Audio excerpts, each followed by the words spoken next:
Many people count on their tax returns to either help them pay bills, decrease their debt, or they put it towards a special purchase. This afternoon, our financial expert Paul Hood from Hood CPAs is here with us to share his advice on the best way to use your tax return. Paul, always good seeing you on a Monday. Good to see you. Heck yeah, it's good to be here. Okay, so a lot of people, they think that their tax return is getting an extra check from the government, but it's really been their money all along. Yeah, so I tell a story to help people understand is, let's say you go into a really nice restaurant and you check your jacket, they go and hang it up and then after dinner they bring you the jacket back. And if you start jumping up and down, getting all excited because the restaurant gave you a jacket, then you don't understand. It was your jacket the entire time. So a large portion of people's refunds is just their money. Now a lot of people know that. They treat it almost like forced savings. And Sure. let the IRS keep their money. Sure. Okay, so if people are getting a return back, what would you suggest the best way to use that money? What would your advice be for people on what do I want to do with this money? Well, it's always short-term decisions really don't have a whole lot of impact. So what I would tell you is people need to do more planning, figure out where their money's coming from, where it's going, and set a budget anyway. But when you have these windfalls, quote-unquote windfalls, it's good to save a portion of it. Maybe pay off some credit card or pay down on some credit card for part of it, and maybe go out to eat or whatever. So you got to have a little bit of fun. You can't be a Scrooge, and then and on the other end just spend it all. So Sure. Always save a portion of it. So if somebody would like to save, would you suggest putting it just in a traditional savings account or maybe invest?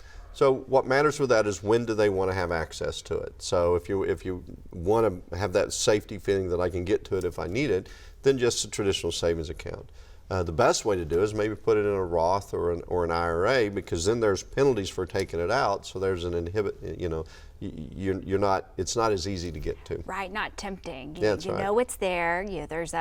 You're scrolling and you see that thing. I want to press purchase. Yep. Can't do that necessarily. That's exactly right. If it's in an IRA. Sure. Now, finally, if someone is getting a larger return, is it a good idea to budget that money out? You touched on this a bit. Should they put some towards saving and then some towards spending? What would the plan be? Well, the first step I would do if I was advising is see why they got such a big refund. Because if it's all their money, there wasn't earned income credit or some negative tax that they got extra money, then really it's a bad financial decision because they're giving the government an interest-free loan.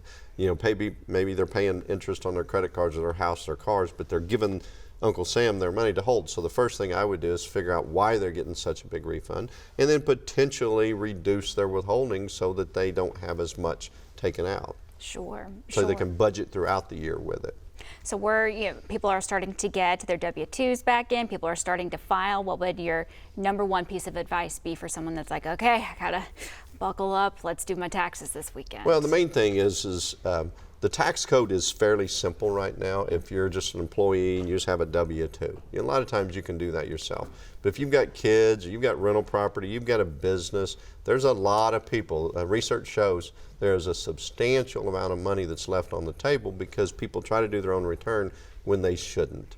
And so I would say seek advice from somebody that knows what they're doing if you don't have the simplest of the simple return. I always think if I have just a little bit of a question, I'm going to take a step back and give it to someone that does it for a living. Amen. Right? That's right. Paul, it's always good seeing you. Good to see Thank you for your Thank advice. you.